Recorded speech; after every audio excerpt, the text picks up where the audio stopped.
ninkan in badan buu qurba joog jiray 16 sano qurba joog ku maqnaa duu shaqaysanaya inuu ka soo shaqaystay ahayd laakiin doobiile anagu ma naqaano wax anaga oo doobi noqdana ma arag waan ku ceebeynaya waan ku caayayaa aad iyo aad baan uga xumahay gurigiisa iyo ilmihiisa iyo isaga toona in arko ma bajecliba sababtuna waa maxay sababtu waxay tahay wax dhaqdhaqaana weligeena ba yeelanin anagu suldaamaan ahayn nolol xayaataan ku soo koray sharaf baanu lahayn insi baan lahayn marka wax dad leeyahay dhaqa hadda ka hor maanan arag taas uu ku ceebeysay waan ku caayayaa waan kaga cararayaa inta ku soo baxay meesha uu joogayaan geeska mar xagga ay naga mariyaan laynagu arkin meesha shaqaale leedahay dad baa ka shaqeynaya marka ma kaliya inuu isagu leeyahay darteed baad waxaan oo dhan u sameynaysaa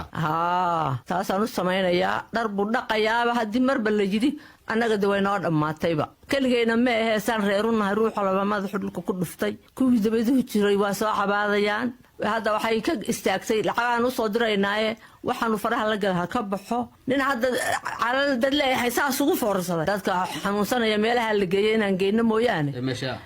jigsiga meelaha dadka xanuunsan la geeyo haatan waxaan la fadhiyaa Hinde Shukri oo Sidiiq xaaskiisa ah isla markaana aan la dhacsanayn sida la ii sheegay arrintan doobiilaha ee Sidiiq ku dhaqaaqay haddaba walaal sideed u aragtaa bal Sidiiq iyo arrintan biilkiina uu ka soo saaro waxaan u arkaa qof waaran inuu yahay kumana faraxsani xitaa biilka aan rabo aan ku iri ha iga shaqaynin doobiile wiiga qaadan waayo maxaan ku dhahatay waan ka shaqaynayaa maadaama iga qaadan waayo aan kana geey waayo sidoo qof waalan baan uga samray waan ka waayo maxaan ku dhahayaa toy ka geenaanshaha aan baan kula socdaa xitaa dadka qaraabadu markuu dhaho ninkaagu muxuu ka shaqeeyaa waan qariyaa dukaan buu haystaa waan dhaha anoo maxaan ku dhahayaa diidaya inaan dhaho doobiilu ka shaqeeyaa laakiin dad badan waxay aaminsan yihiin arrintani arrin wanaagsan inay tahay lacagna laga heli karo taas kuma muuqato miya may ima muuqato aniga xitaa hadduu lacag ka helo ima muuqato inuu sharaftiisa ku dirayo bay ila tahay isaga un baa maxaan ku dhahatay dee magaciisu raacayaa doobiil un ninka ka shaqeeyaaba le ama ha dhaqa isaga ama una dhaqan isagoo laga yaabo inuu dharkii xajfuujinaynin un baa leeyahay ninkii doobiilu ka shaqeeya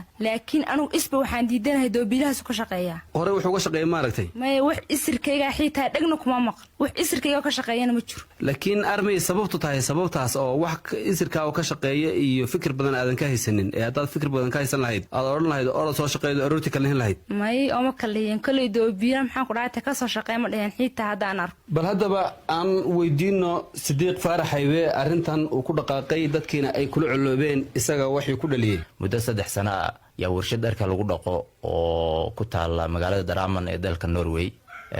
yaan ka shaqeeyay kullay mashiinadii iyo qalabkii iyo dadweyne naga hormartay bay ahayd laakiin waxaan halka ka soo ogaaday dhardhaqisu inay wax lacag badan tahay mid kale anigu waxaan aaminsanahay sideedaba waxa aniga shaqo iga celin kara waa kaliya inuu yahay xaraan wuxuu haduu xalaal yahay